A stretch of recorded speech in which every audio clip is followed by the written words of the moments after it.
The scalding sun beat down upon the crowds. Peak season had been reached and people were headed to family funland in droves. My skin was red and moist. I dripped the last of my water down my throat. I was sweating so much under my security uniform that its color started to permanently change. I never thought that standing in one spot all day would prove so difficult.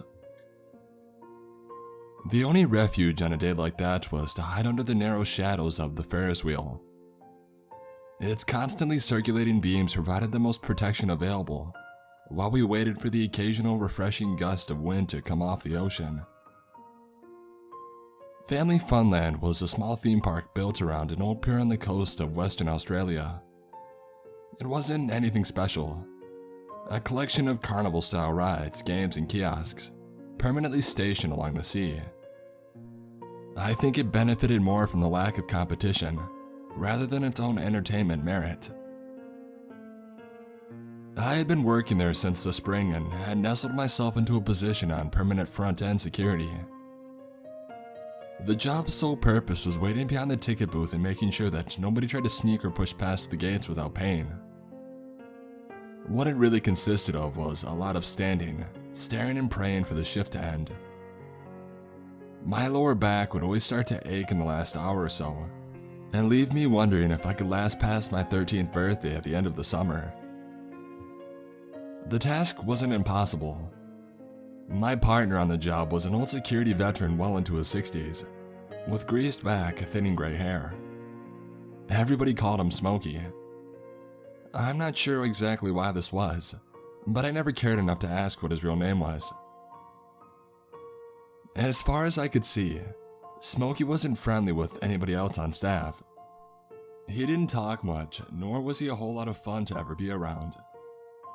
For whatever reason, the guy seemed pretty hell-bent on sticking things out of the job well past their normal age for retirement. I think they put him on front-end security to limit his interaction with both staff and guests alike. Maybe they stuck me there along with him as some kind of hazing ritual for the new guy. That summer was as boring as any other. Both of us leaned against the guardrail, not doing anything particularly useful. Smokey scribbled away on one of his many crossword puzzles, where he would fill in a word or two, fold it into his back pocket, and then survey the crowd for a good 5 minutes before attacking the next. I'd become somewhat of a professional people watcher in my time posted under the Ferris wheel. I found it the best way to pass the time. I like to take note of the many different types of people coming through. I would profile them and try to picture what they were really like in their personal lives. Sometimes I would make up little backstories with full histories that led them all the way up to the moment where they visited Family Funland. I'm not sure who picked up on it first, but there was a quick shift in energy between us, something that had never happened on the job before.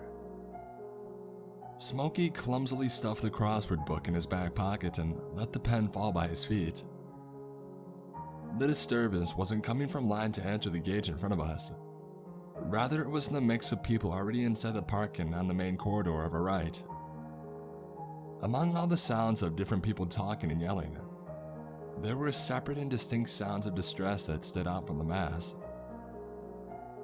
My eyes darted around to all the different faces, trying to pinpoint exactly what it was and where it was coming from. I finally found it dead center in the constantly shifting crowd. A bald man, maybe 45, pushed 2 kids in front of him, one boy and one girl. He gripped their shoulders and led them through the hordes of oncoming people and towards the exit gate. The kids winced and tried to drag their feet to slow him down. It was clear that the children were not on board with whatever that bald man had in mind. Maybe it was just time to leave or a standard parental punishment for bad behavior. It was subtle enough that the 3 of them did not stick out from the crowd, nor grab the attention of anyone, save for the 2 very observant front-end security guards. Disputes happened every day at Family Funland. Technically, there is no legitimate cause for concern. Yet something scratched a nervous itch in my throat about that man. I couldn't help but feel there was something more sinister than what met the eye. I turned to Smokey and I grabbed his shoulder. "You seeing this?" Smokey didn't acknowledge. I noticed that his gaze had shifted above the crowd and away from the man pushing the kids. He was looking into the bleachers of the outdoor auditorium at the halfway point of the main corridor. Acrobatic shows and circus acts were held there periodically throughout the day. Smokey didn't blink. Clearly, something up there had caught his attention. It was just past noon. The next act wouldn't be on until 1:30. The stand should have been completely empty, and already cleaned at that point in the day. I shouldn't have been able to see what I eventually spotted there. A man stood alone in the row second to the top. He wore a long trench coat and a black cap. He should have never been able to get past security and go up there. A long case rested on the seat next to him. He surveyed the crowd, paused on us for a few seconds, as if we knew that we were watching him, and then he turned his attention to the case. He flipped the top open and he pulled something out. It was a rifle. The shape was indistinguishable. There was no questioning what it was, not even from a distance. It was long and narrow at the top with a tiny scope resting atop the base. The man swiftly brought the gun up to his shoulder and pivoted his body so he looked over the crowd again.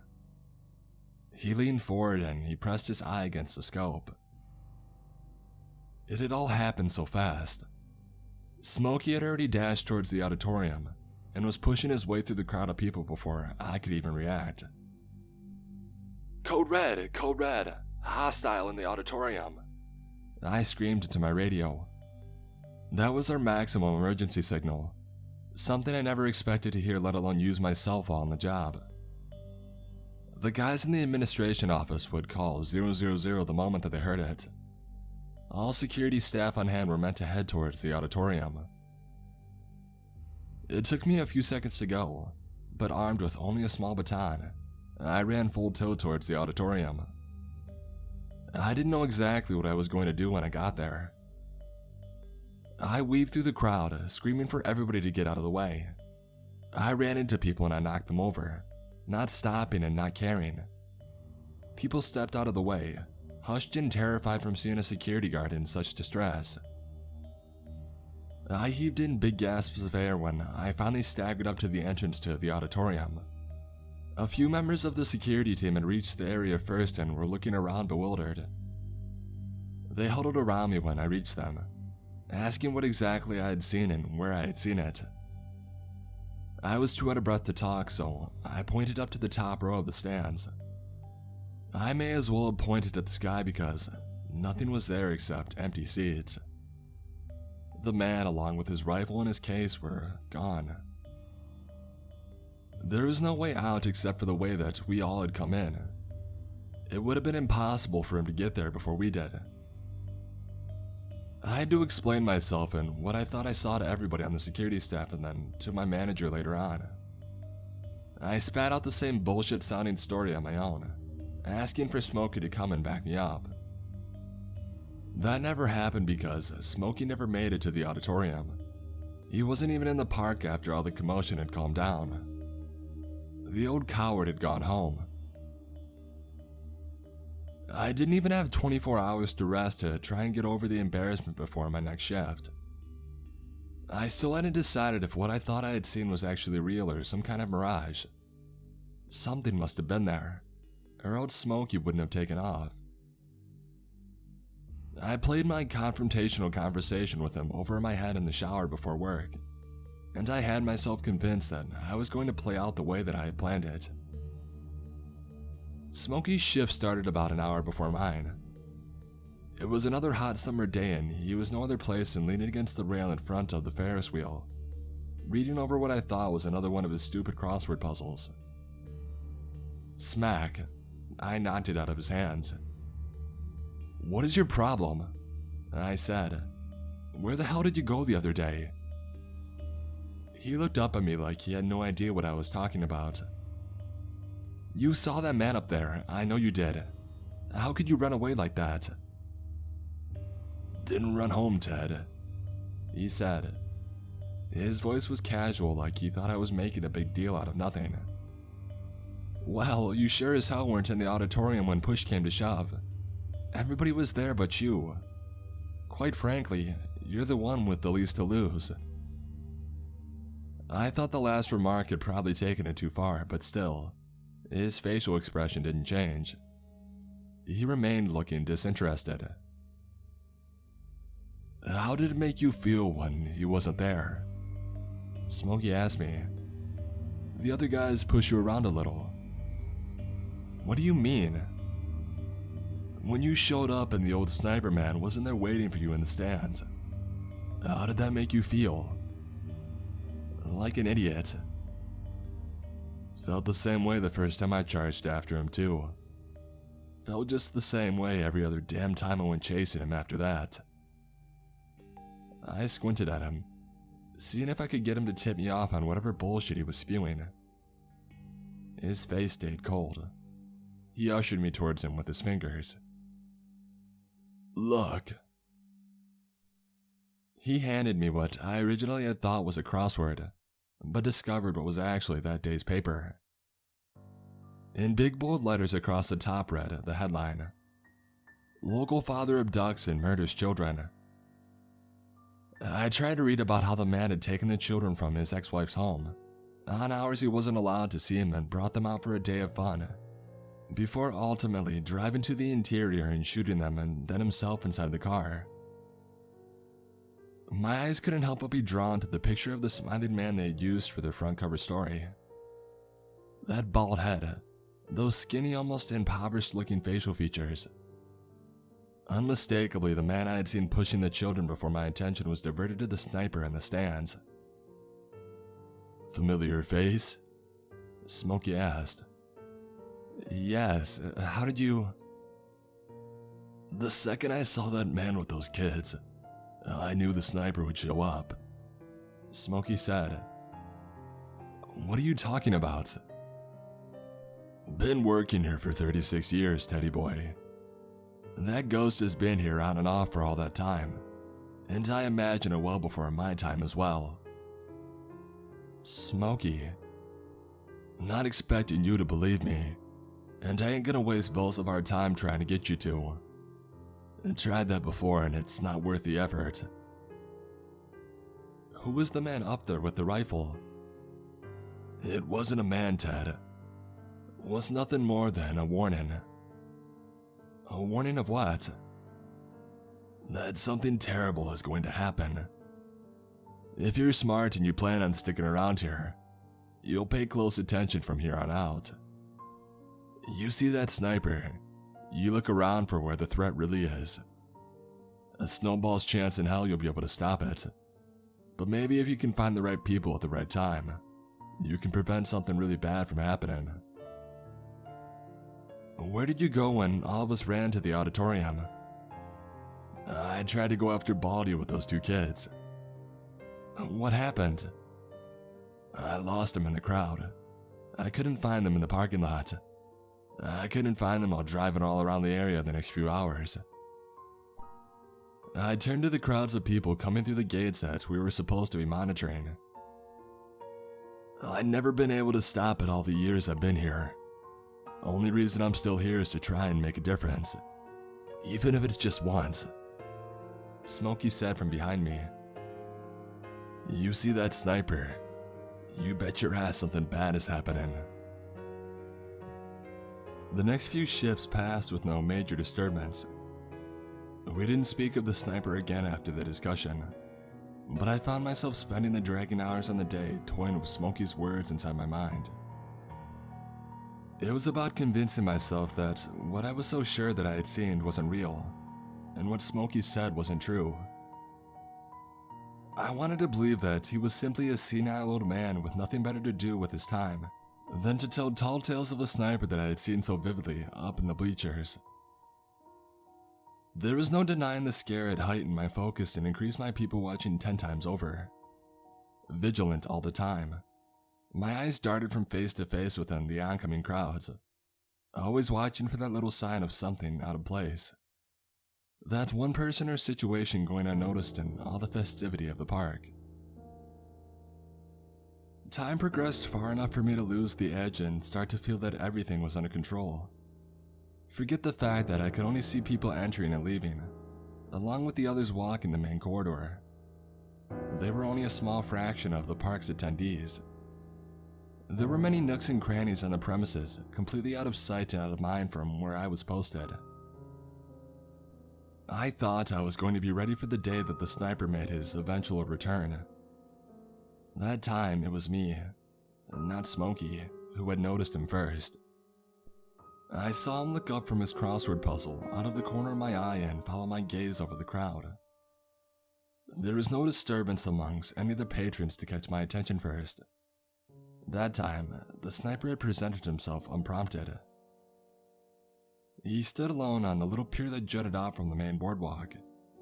It was built between two of the food kiosks and it was nothing more than a short walk out to a dead end. The view overlooking the ocean was nice, but nothing any different than you would see strolling casually down the boardwalk and looking over the water from there. It just wasn't a part of the park that people were particularly attracted to.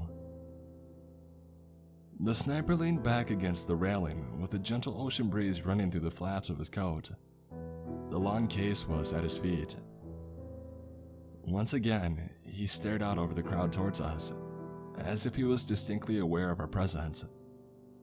Like he knew that we knew that he was there. Smokey and I exchanged a glance and both took off. Being his junior by 30 or so years, I sped way ahead of him. I darted through the families and couples holding hands, trying not to knock anybody over, trying not to take my eyes off the sniper.